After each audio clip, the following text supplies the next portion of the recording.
Ang kwentong ito ay hango sa totoong buhay.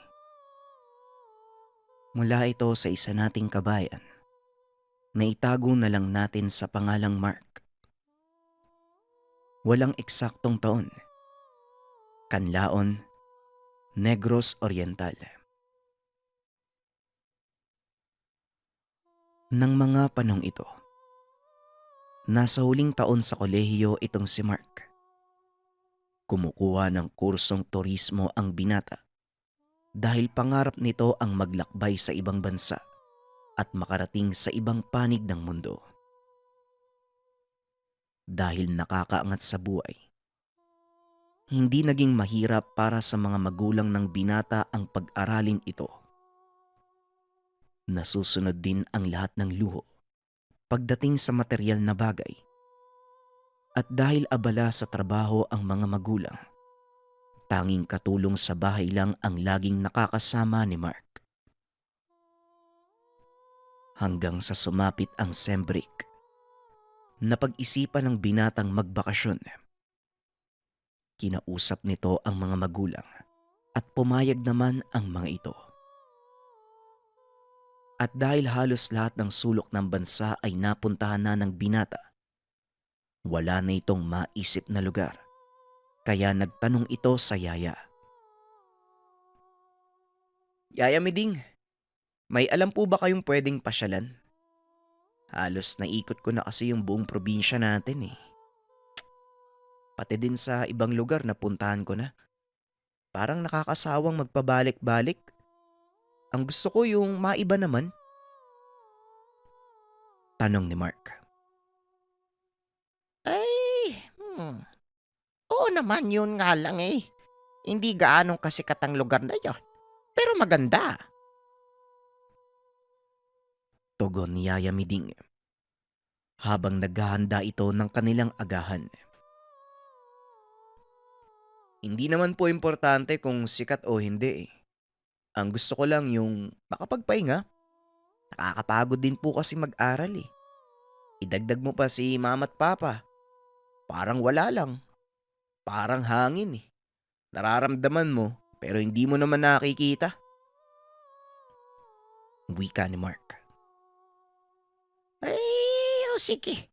Magpapaalam ako kina sir at sigurado naman papayag sila. Total, magbabakasyon ka din naman. Ay sasabay na lang ako. Wika ni Yaya Miding. Napakunot ang noo ni Mark dahil sa sinabi ng yaya. Ha? Magbabakasyon ka din, yaya? Sasabayan mo ko? Tanong ni Mark. Napangiti ang matanda at tumango. Ay, oo naman, sasabayan kita. Kasi ang lugar na pupuntahan natin, nasa likod ng bahay ko lang. Ay sa madaling sabi, sakop ng lupa namin ang sinasabi kong lugar. Wika ni Yaya Miding. Tumawa ng malakas si Mark. Dahil ang buong akala nito, nagbibiro ang matanda. Yan ka na naman, yaya eh. Niloloko mo na naman ako eh. Seryoso po ako, yaya. Wika ni Mark. Ay, ikaw ang bahala kung ayaw mong maniwala. Pero totoo ang sinasabi ko. Maganda doon sa lugar naming iho. Tugon ni Yaya Miding. Saan naman po yung probinsya nyo? Tanong ni Mark. Sa Bicol, malapit kami sa bulkan ng Mayon. Kung papayag ka, isasama kita doon para naman maipakilala kita sa mga kamag-anak ko. Wika ni Yaya Miding. Napaisip ang binata sa alok ng matanda. Tuluyang nabuo ang isipan nito nang maikwento ni Yaya Miding ang tungkol sa sinasabing lugar. Alam mo iho, maraming kwento sa amin eh. Mahiwaga daw ang lugar na sinasabi ko sa iyo. Oo, taga doon ako pero hindi kasi ako masyadong nakakapagtagal. Nagtatrabaho kasi ako dito sa Maynila. Simula 12 taong gulang pa lang ako. Wika ni Yaya Miding. Napagtanto ni Mark na ilang taon na ding hindi nakakapagbakasyon ang yaya, kaya naman naisipan nitong sumama. Hindi para puntahan ang lugar na sinasabi, kundi para makapagbakasyon ang matanda at makita ang mga kaanak. Sige po, Yaya. Ako na pong bahalang magpaalam kina Papa. Siguro naman papayag yung mga yun kapag sinabi kong kasama mo ko. Tugon ng binata. Napangiti naman si Yaya Miding at niyakap ang alaga. Ay naku, napakabait mo talaga iho. O siya, tapusin mo na yung agahan mo ha. Ay malamig na yung sinangak. Wika ni Yaya Miding. Kinagabihan, kagad kinausap ni Mark ang mga magulang. At gaya ng inaasahan, walang pagdadalawang isip na pumayag ang mga ito. Kinabukasan, maagang nagising si Mark at Yaya Miding dahil nung araw na yun mismo ang kanilang alis. Mahigit 5 oras ang biyahe sa bus papuntang Bicol, kaya kailangan nilang makarating sa estasyon ng mas maaga. Habang nasa bus, natulog si Mark. Ginising na lang ito ni Yaya Miding pagdating nila sa estasyon sa probinsya. Iha, iha. Nandito na tayo iha. Ay gumising ka na. Wika ni Yaya Miding. Papungas-pungas na tumayo ang binata at paglabas nito ng bus, bumulaga sa kanya ang napakaraming tao. Naisip ng binata na wala din palang pinagkaiba ang probinsya ng yaya kung ikukumpara sa syudad. Akala ko wala masyadong tao, Yaya. Parang Maynila din pala dito Wika ni Mark. Naramdaman ni Yaya Miding na tila may pagsisisi sa tinig ng binata. Ngunit hindi ito nagsalita. Ipapakita niya na lang sa binata ang ganda ng kanilang lugar. Pagkarating sa terminal ay sumakay ng jeep ang dalawa, papunta naman sa bayan ni Yaya Miding. Pagkatapos ay kailangan pa nilang sumakay ng habal-habal para makarating sa baryo kung saan nakatira ang matanda. Pasensya ka na iho ha. Napakalayo ng baryo namin. Pero pangako ko sa'yo, hindi ka magsisisi pagdating mo doon. Mag-antay ka lang. Wika ng matanda. Ngunit hindi sumasagot si Mark dahil napako ang atensyon nito sa tanawin. Habang papalapit sila ng papalapit, pataas naman ng pataas ang kanilang kinaroroonan hanggang sa marating na nila ang mismong baryo nila Yaya Miding. Tuwang-tuwa ang mga tao nang makita ang matanda. Samantalang si Mark, panay ang ikot ng tingin sa paligid. Ang ganda pala dito, Yaya. Grabe, buong-buo yung kagubatan. Ang dami pang mga ibon, Wika ni Mark. Hindi lang yan ang makikita mo. Kung namamangha ka na dyan, pangkaraniwan lang yan sa mga taga rito. Mamaya, pagkatapos nating magpahinga, ipapasyal kita sa sinasabi kong lugar iho. Kaya ihanda mo yung sarili mo at siguradong mas marami kang makikita doon. Tugon ni Yaya Miding. Matapos bayaran ang habal-habal, kagad na silang tumuloy sa tahanan ng matanda. Napag-alaman ng binata, halos lahat ng tao roon ay kamag-anak ni Yaya Miding. Ang mas kinagulat pa nito, hindi uso ang kuryente sa lugar. Lahat ng taong naroon, siya lang ang may hawak na telepono. Kaya pala sinabihan niyo po ako na iwanan yung telepono ko. Kasi hindi pala yun uso dito. Wika ni Mark. Oo, iho. Hindi mo rin yan mapapakinabangan dito. Wala namang signal. Kailangan mo pang bumaba sa bayan para lang makapag-text sa mga magulang mo. Pero sisiguraduhin ko sa'yo, hindi ka mababagot dito. Halika, ipapakilala kita sa mga pamangkin kong dalaga. Wika ni Yaya Miding. Biglang nakaramdam ng hiya si Mark. Dahil pagpasok sa tahanan ng Yaya, sinalubong sila ng mga pamangkin nitong babae. Kagad binati ng isa sa mga ito si Mark. Ikaw pala yung sinasabi ni Nanay Miding na alaga niya? Buti naman napasyal ka dito sa amin, no? Ako pala si Baby. Wika nito. Sabay abot ng kamay sa binata. Nahihiya namang iabot ni Mark ang kamay sa dalaga upang makipagkilala. Ah, nice meeting you. Mark nga pala. Wika ni Mark.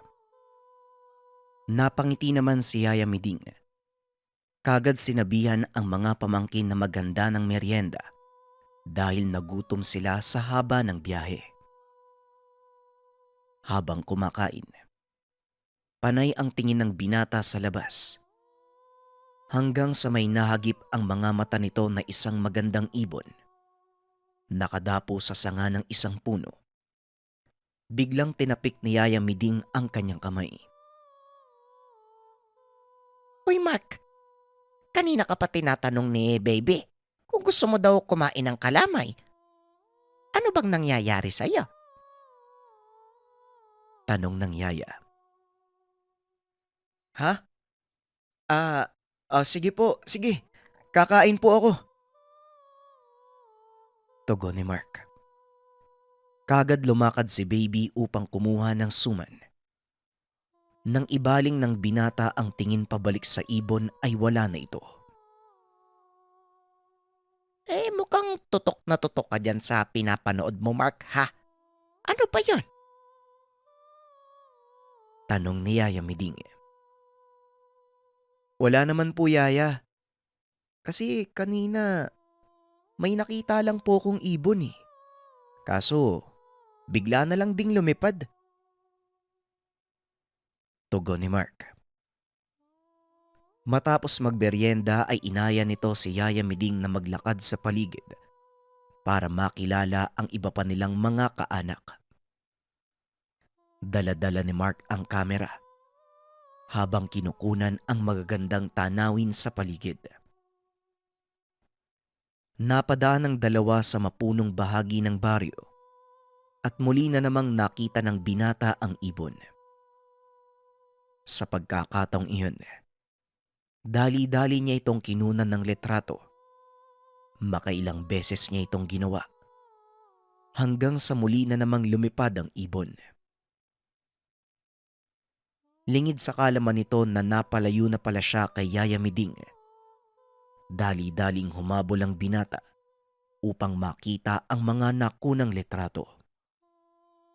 Ngunit pagkatingin niya sa kamera, wala ang imahe ng ibon. Ano ba yung kinuhaan mo, iha? Bakit parang wala naman akong makita? Puro puno lang naman yan eh. Wika ni Yaya Miding.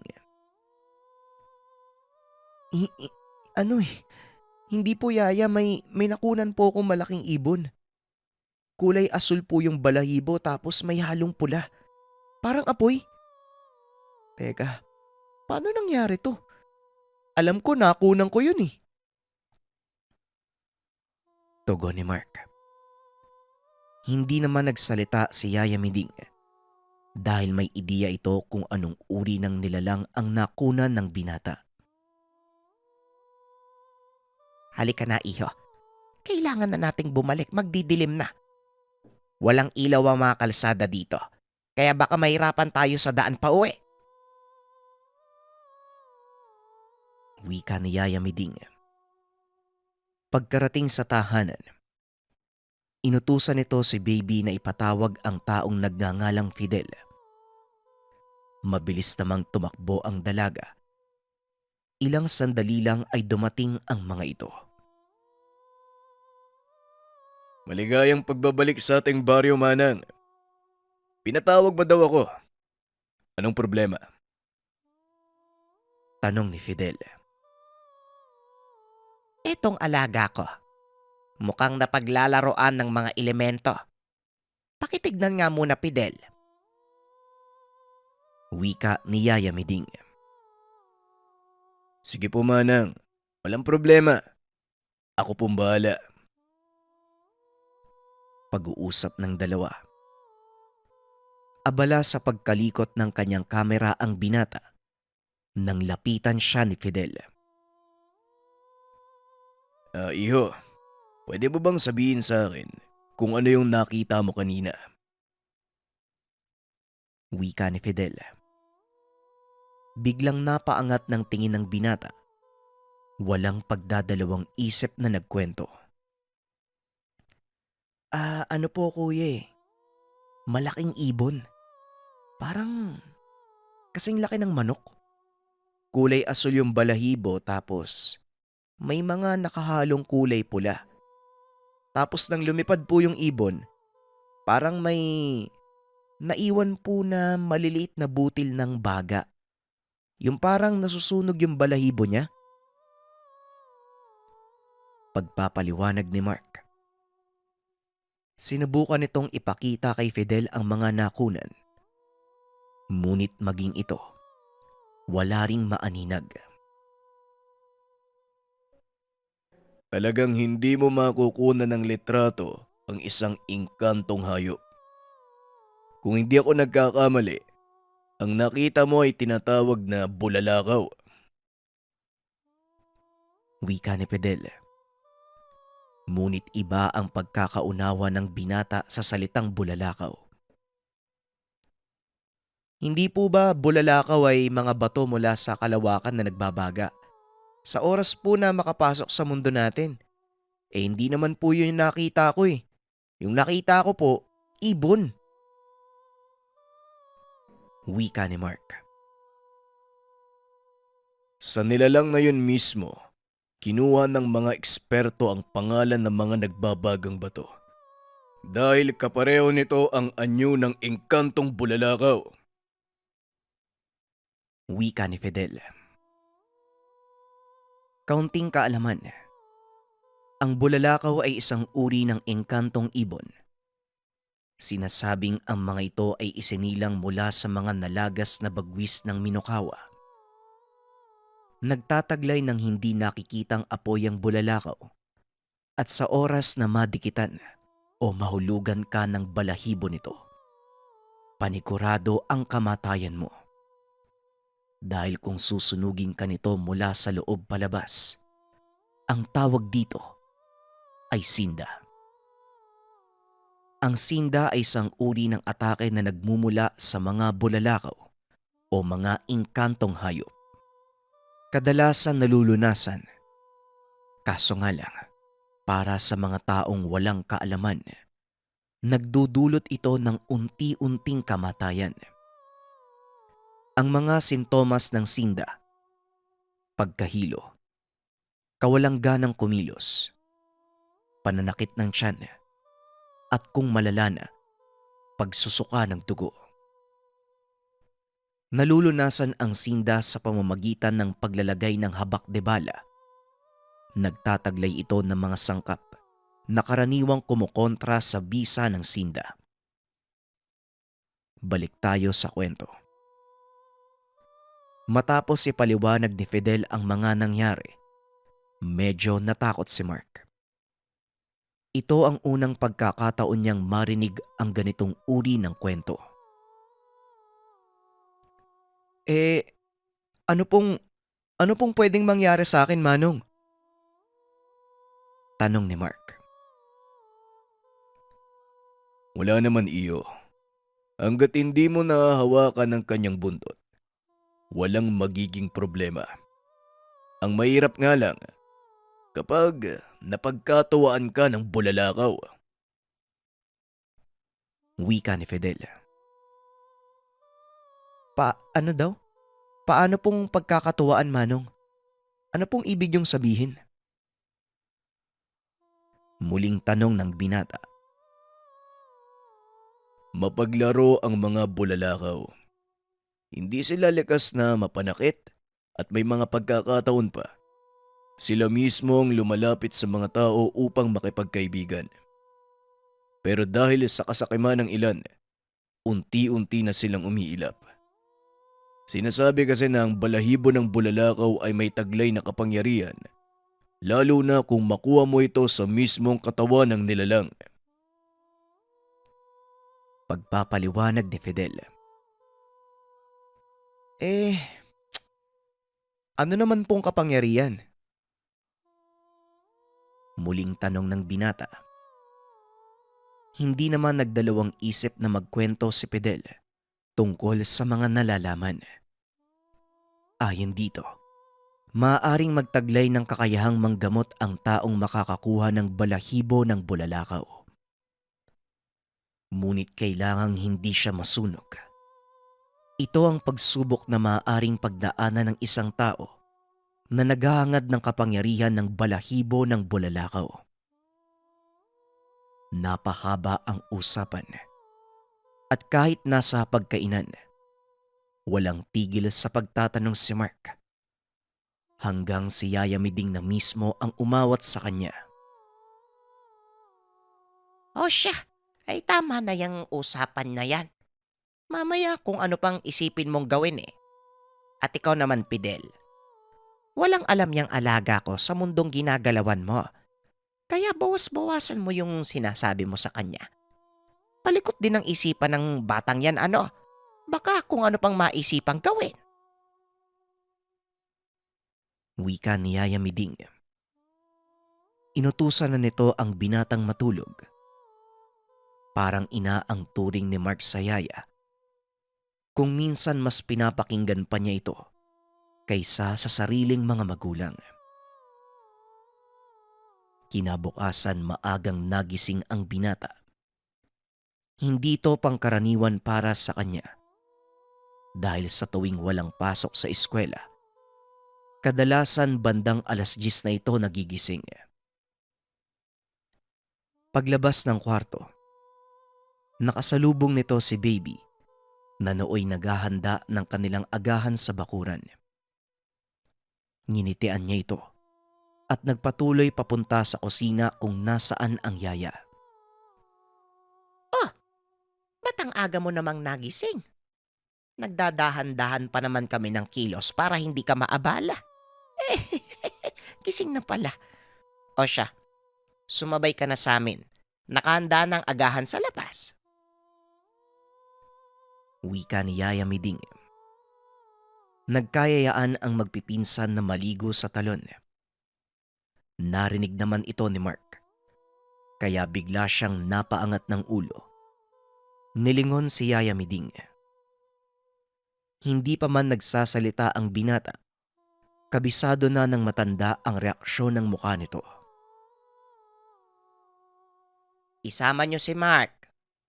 Ang pangako ko kasi sa kanya, dadaling ko siya doon. Pero mukhang magiging abala ko sa buong araw eh. Lalo pat anibersaryo ng pagkamatay ng lolo niya. Wika ng matanda. Kaagad namang pumayag ang pamangkin nito. At para masigurado ang kanilang kaligtasan, pinasama ni Yaya Miding si Fidel. Hindi naman kalayuan ang pinuntahan ng mga ito. At kagaya ng sinabi ni Yaya Miding, sakop pa sa talon ang kanilang pag-aaring lupain. Habang nasa daan ay panay ang kuha ng larawan ni Mark. Maging ang mga kasamahan ay kinukunan niya ng letrato bilang alaala ng pagpunta sa lugar. Nang malapit na sila sa talon, nakita ni Mark ang napakagandang tanawin. Nasa bandang itaas sila at kailangang bumaba para makarating sa mismong talon. Pagkarating doon ay hindi magkamayaw ang binata sa pagkuha ng mga letrato. Makailang ulit pa itong nagpalit ng memory card dahil kagad itong napupuno. Hanggang sa naisipan nitong magpahinga sandali sa ilalim ng puno habang tinititigan ang mga nakuwang litrato. Hindi maiwasan ng binata ang mapangiti. Kaso nga lang natigilan si Mark ng tumingala. Muli niyang nakita ang ibon. Sa pagkakataong iyon ay tinawag ng binata si Fidel. Dali-dali naman itong lumapit. Itinuro ng binata ang kinaroroonan ng ibon, ngunit tinabig ni Fidel ang kanyang kamay. Huwag mong ituturo ang mga nilalang na nakikita mo. Hindi natin alam. Biglang napahinto sa pagsasalita si Fidel nang makita ang tinuturo ng binata. Manong Fidel, ano po yun? Bakit po? Wika ni Mark. Dahan-dahang napalingon si Fidel kay Mark. Hinila ito patayo. Dinala niya sa lugar kung saan sila lang ang makakarinig ng pag-uusapan. Sa kanya pinaliwanag kung ano ang napansin. Ayon dito, hindi lang iisang bulalakaw ang sumusunod kay Mark. May nakita siyang 4 sa lugar na itinuro ng binata at may 4 pa sa gawing dulo ng talon. Huwag kang gagawa ng ingay at lalong huwag mong sasabihin kahit kanino ang nakita mo. Mark, hindi aksidente ang pagpapakita sa iyo ng mga bulalakaw. May ibig sabihin ito at yun ang kailangan nating alamin. Sa ngayon, atin lang muna to. Hindi kailangan malaman ni Manang Miding ang napag-usapan natin. Wika ni Fidel. Tumango naman ang binata bilang pagsang-ayon sa sinabi ng kasama. Pagsapit ng hapon ay muling kinausap ni Fidel ang binata. Inabutan niya ito ng kwintas na gawa sa basyo ng bala. Ito po. Para saan naman po to? Tanong ni Mark. Habak de bala ang tawag dyan. Pangontra sa bati ng engkanto o proteksyon sa lahat ng may masamang tangka. Huwag mong aalisin sa katawan mo dahil paniguradong maraming engkanto maghahabol sa'yo. Hindi ka pangkaraniwan, Mark. Patunay ang pagpapakita ng bulalakaw sa'yo. Pagpapaliwanag ni Fidel. Paglabas ni Yaya Miding, kagad na itong umalis. Nilapitan naman ng matanda si Mark upang usisain kung ano ang sinasabi ni Fidel sa kanya. Ano na naman yung sinasabi sa'yo ni Fidel? Ay iha, wag mo masyadong iisipin yung sinasabi niya ha. Magugulo lang ang isipan mo. Wika ng matanda. Bakit nyo naman po sinasabi yan, Yaya? Hindi po ba totoong manggagamot si Mang Fidel? Kayo pa nga po yung nagpatawag sa kanya tapos ngayon, kung ano man po yung sinasabi niya, pinipigilan niyo ako. Tanong ni Mark. Ano kasi? Hindi naman sa ganon iho. Bago para sa'yo ang tungkol sa mga ganong bagay. Kaya nag-aalala ko. Kasi baka hindi kayanin ng isipan mo ang mga nalalaman mo. Kaya pinapabawasan ko kay Fidel ang pakikipag-usap sa'yo tungkol sa mga engkanto, tungkol sa mga kung ano-ano. Kasi yang si Fidel na yan, oo magaling yan. Pero hindi tumitigil ang bibig niyan sa oras na makapagsalita. Kaya iho, makinig ka na lang muna sa akin. Para sa'yo din naman ito. Tugon ni Yaya Miding. Nauunawaan naman ni Mark ang gusto nitong sabihin. Kaso nga lang, nangingibabaw pa din ang kuryosidad ng binata. Pagsapit ng hapon, Pasimple nitong kinausap si Baby na samahan siya sa tahanan ni Fidel. Pumayag naman ang dalaga at dahil tanghali, ugali ni Yaya Miding ang magsyesta. Inantay lang ng dalawa na pumasok ito sa kwarto bago umalis. Ano bang kailangan mo kay Tio Fidel? Bakit mo pa kailangan tumakas kay Tia Miding? Tanong ng dalaga. May bagay kasi kung gustong itanong kay Manong Fidel. Kaso, pinagbabawalan ako ni Yaya na makipag-usap sa kanya. Kaya kailangan kong tumakas. Tugon ng binata. Ha? Bakit ka naman pinagbabawalan ni Tia Miding? Magtatanong ka lang naman. Tanong ng dalaga. Kasi yung mga itatanong ko sa kanya tungkol sa mga engkanto. Biglang napatakip ng bunganga si Baby. Teka, binilinan din ako ni Tia Miding na huwag kang samahan papunta dito kung yan yung itatanong mo. Naku, paano yan? Di pareho tayong malilintikan yan. Wika ng dalaga. Huwag kang mag-alala, akong bahala sa'yo, hindi magagalit si Yaya. Imposible kasi para sa akin na masagot yung mga tanong ko. Ang dami kong gustong malaman sa mga engkanto. Tugon ni Mark. Sabi mo yan ha, iba pag nagalit si Tia Miding, nanghabol ng walis yun. Wika ng dalaga, sabay tawa ng malakas. Ilang sandali pa ay narating nila ang bahay ni Fidel. Saktong may mga taong nakapila sa labas ng bahay nito upang magpatingin. Hindi ko alam na talagang sikat to si Manong Fidel. Biruin mo.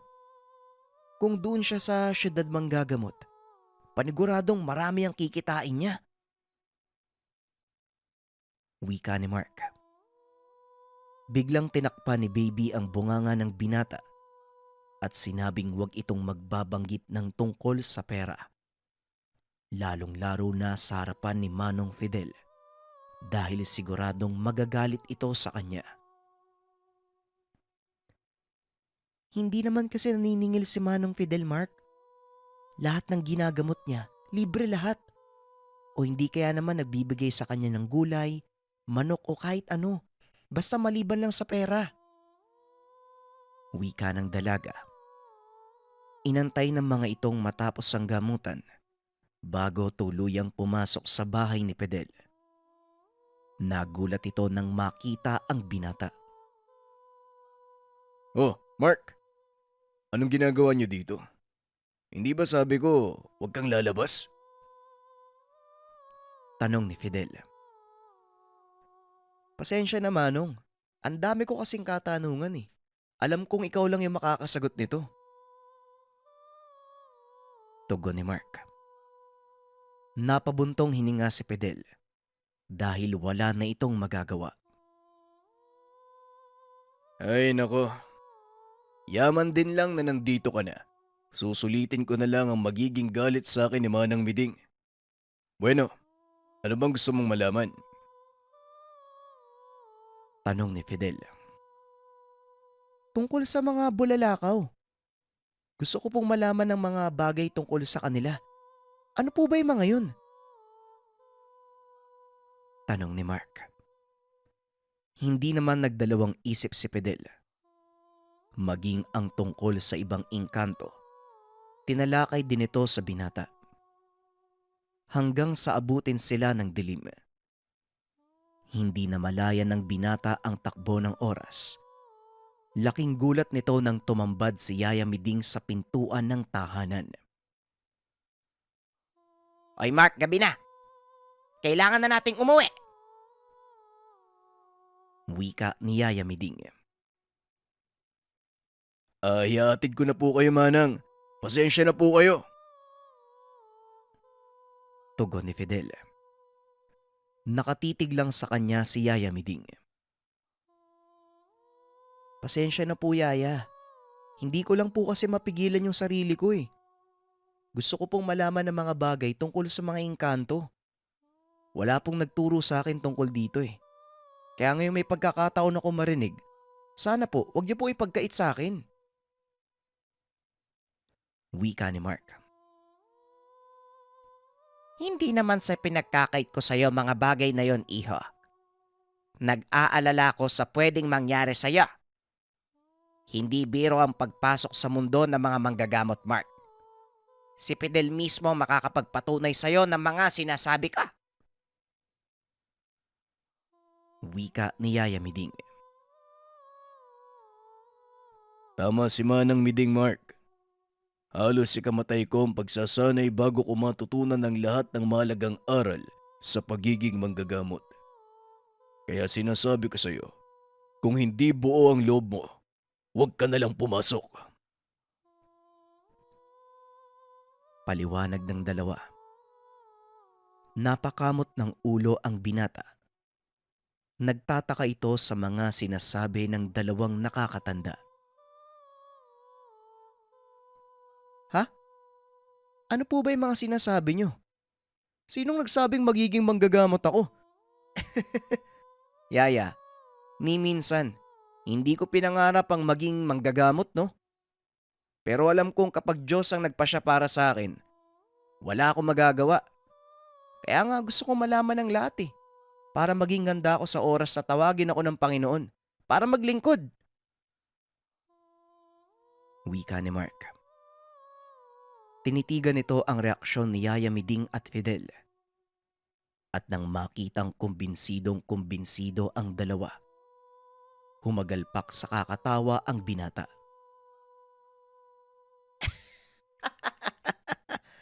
Yun ba yung gusto nyong marinig mula sa akin? Pasensya na po, Yaya.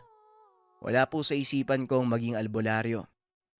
Naparito lang po ako para magtanong tungkol sa mga engkanto. Yun lang po yun. Tugon ni Mark. Bigla namang natahimik si Yaya Miding. Ganon din si Fidel. Nakahinga ng maluwag ang matanda. Dahil ang buong akala niya ay babalik sa syudad ang kanyang alaga bilang isang manggagamot. Ay nako, mabuti naman. Akala ko seryoso ka sa sinasabi mo kanina eh. Bueno, tapos na ba kayo mag-usap, Fidel? Kung hindi pa, ituloy nyo na. Gagawa ko ng makakain. Wika ni Yaya Miding. Itinuloy ng dalawa ang usapan. Pinaliwanag ni Fidel ang mga karanasan noong nagsisimula pa lang ito sa pag-aaral ng lihim na karunungan. Hanggang sa hindi napansin ng mga ito ang oras, halos maghahating gabi na nang matapos ang kanilang masayang pag-uusap. Manang Miding, ihatid ko na lang po kayo pauwi. Malapit lang naman at isa pa, delikado kung uuwi kayo ng walang kasama. Wika ni Fidel. Sumang-ayon naman si Yaya Miding. Kagad dinampot ng manggagamot ang kanyang itak at sulo at tumuloy na ang apat. Habang naglalakad, napansin ni Fidel na parang matamlay si Baby. Hindi ito nagsasalita simula nang dumating sila sa tahanan ng manggagamot. Hoy Baby, anong problema? Napapansin ko, kanina ka pa walang kibo ah. Tanong ni Fidel. Nahihilo po kasi ako, Manong Fidel eh. Hindi ko po maintindihan. Bigla na lang po kasing sumama yung pakiramdam ko pagdating namin sa inyo. Tugon ng dalaga.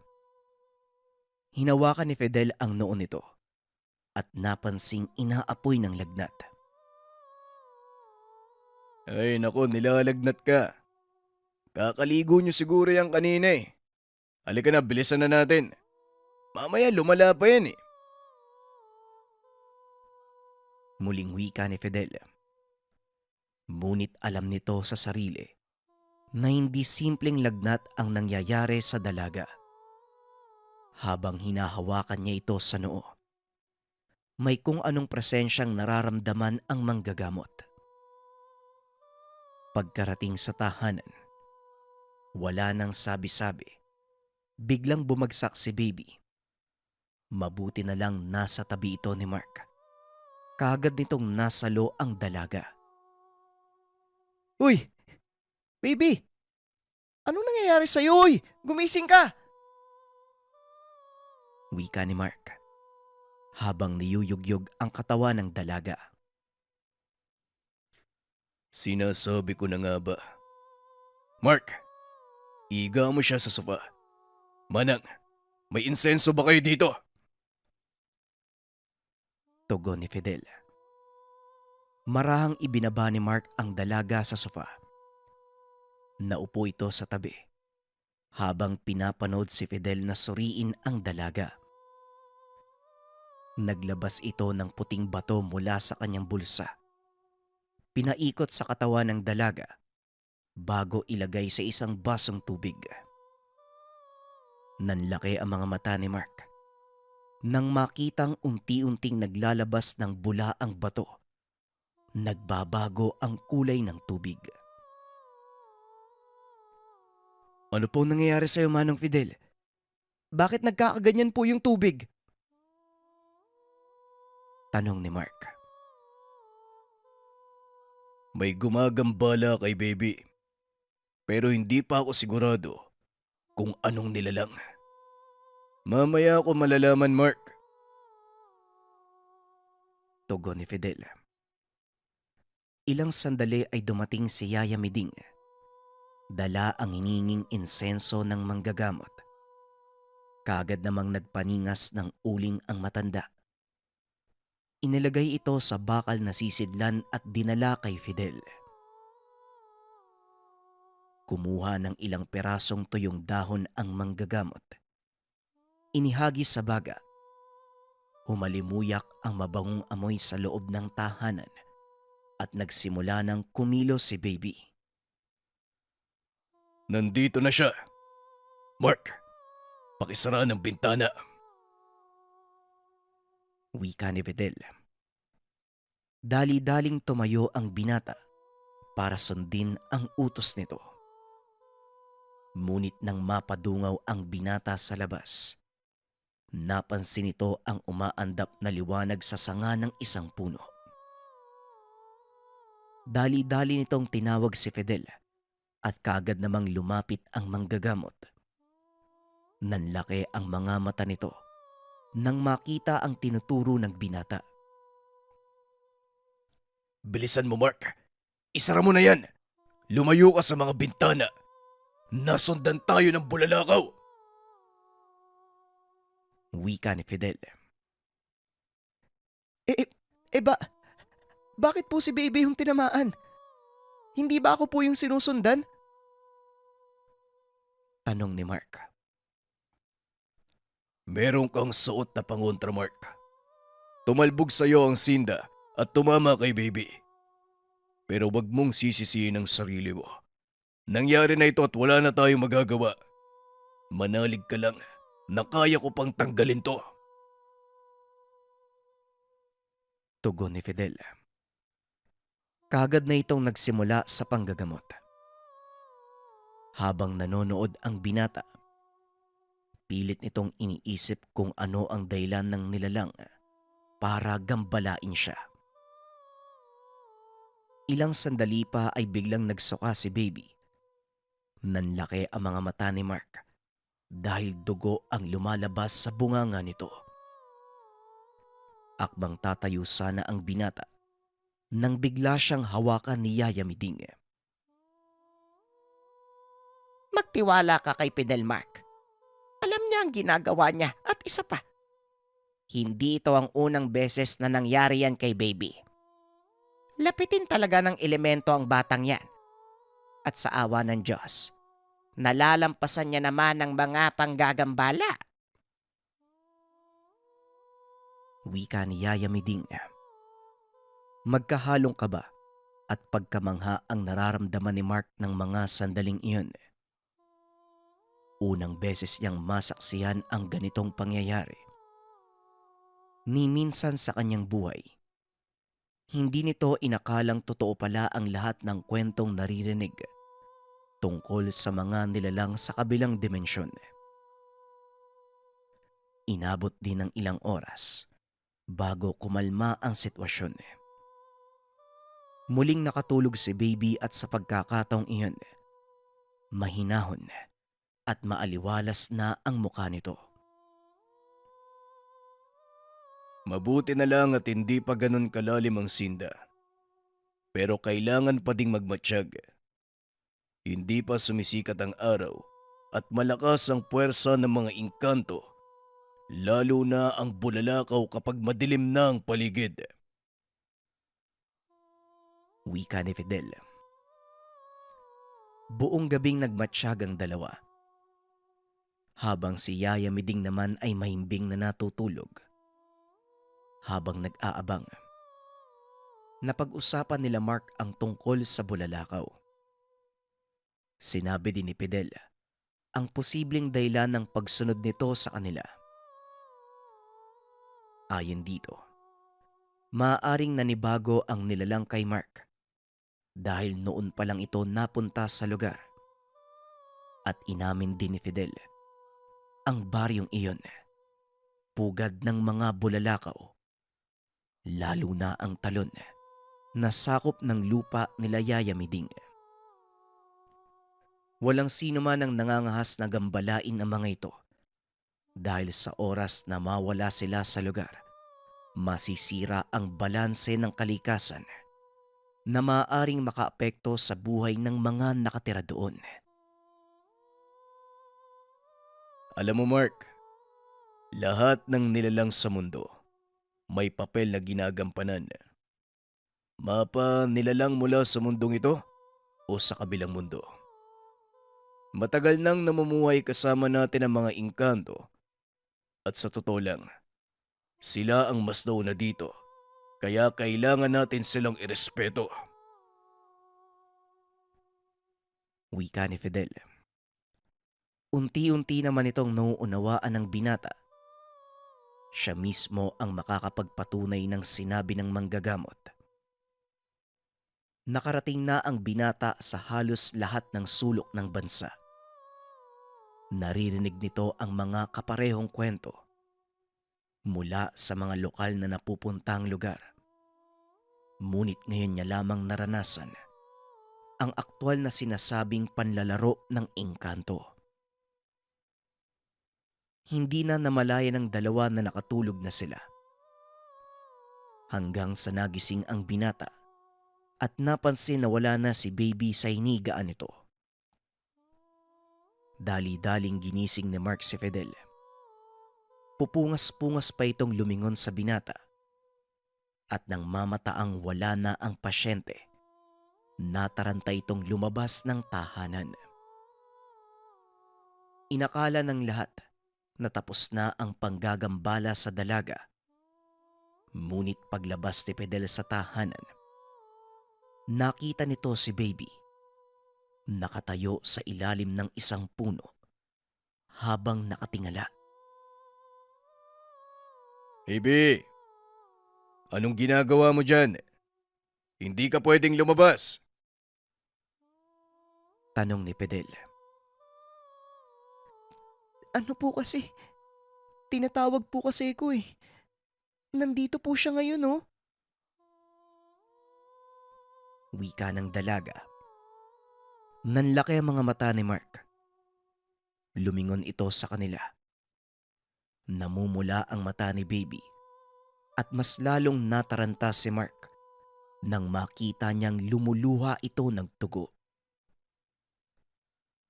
Anak nang, hindi pa pala tapos Mark. Makinig ka. Kahit anong mangyari, wag na wag kang susunod sa sasabihin ni Baby. Hindi lang bulalakaw ang gumagambala sa kanya ngayon. Wika ni Fidel. Ibig sabihin, may iba pang engkanto ang gumagambala sa kanya, Manong? Tanong ni Mark. Oo Mark, nabanggit ko sa'yo na hindi ito ang unang beses na nangyari kay baby. Nung nakaraang taon ay ginamot ko din siya dahil may engkantong nagkagusto sa kanya at balak siyang kunin. Ang hinala ko, nagbalik ang nilalang na yon. Nanlaki mga mata ng binata sa sinabi ni Fidel. Dali-dali nitong pinuntahan si baby. Hinila papasok ng tahanan. Kaagad namang sumunod ang dalaga. Ilang sandali pa ay dumating si Yaya Miding galing sa pamimili sa bayan. Oh, buti naman gising na kayong tatla. Teka, ano bang ano nangyari? Bakit puro dugo ang damit mo, baby? Tanong ni Yaya Miding. Manang, mukhang bumalik na naman yung manliligaw ni baby. Sa pagkakataong ito, mas porsigido na siyang kunin ang pamangkin nyo. Wika ni Fidel. Napatakip na lang ng bunganga ang matanda dahil naroon din siya nang unang beses itong nangyari sa dalaga. Ano, ano po yung pwede nating gawin para pigilan yung maliligaw niyang engkanto? Tanong ni Mark habang nakatitig sa kawalan. Hindi ako sigurado, Mark. Pero sa inala ko, sa oras na makapag-asawa si baby, saka lang titigil ang panggagambala sa kanya. Tugon ni Fidel. Napatango naman ang binata habang patuloy pa rin ang titig sa kawalan. Ilang sandali pa ay hinawakan ni baby ang kamay ng binata. Napatitig si Mark kay Fidel at muli itong nagsalita. Ipapaalala ko sa'yo, Mark. Huwag mong susundin ang lahat ng sasabihin ni baby. Wika nito. Kagad namang tumayo ang dalaga habang hila-hila si Mark. Sumunod ka sa akin. May gustong kumausap sa'yo. Wika ng dalaga. Tumayo ang binata, ngunit hindi ito sumunod kay baby. Uy, baby, alam kong naririnig mo ko. Huwag kang magpagamit sa nilalang na yan. Lumaban ka! Tugon ng binata. Tumitig ng masakit ang dalaga. Nakaramdam ng kakaibang kilabot si Mark. Sinabihan siya ni Fidel na huwag bibitawan ang kamay nito dahil sa oras na makalabas ng tahanan ang dalaga, tapos na ang lahat para sa kanya. Dali-dali namang sinara ni Yaya Miding ang pintuan at mga bintana. Samantalang si Mark, pilit pa ding hinihila ang dalaga para makaupo. Hanggang sa naubusan na ng pagpipilian si Betel. Dali-dali itong nag-usal ng dasal at inihip kay baby. Bigla namang nawalan ng malay ang dalaga. Binuhat ng binata papasok ng kwarto upang doon ituloy ang panggagamot. Manong, ano pong balak mong gawin? Wika ni Mark. Isa lang ang paraang alam ko, Mark. Susubukan kong labanan ang engkanto.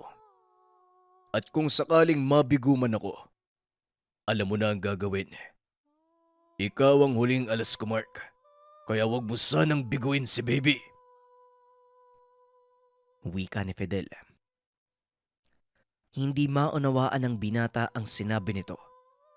At mas lalong hindi nito alam kung ano ang gagawin kung sakaling mabigo nga si Fidel sa binabalak. Matapos ang pag-uusap, kaagad nang sinimula ni Fidel ang pagtawag sa nilalang. Nung una ay hindi pa ito sumasagot.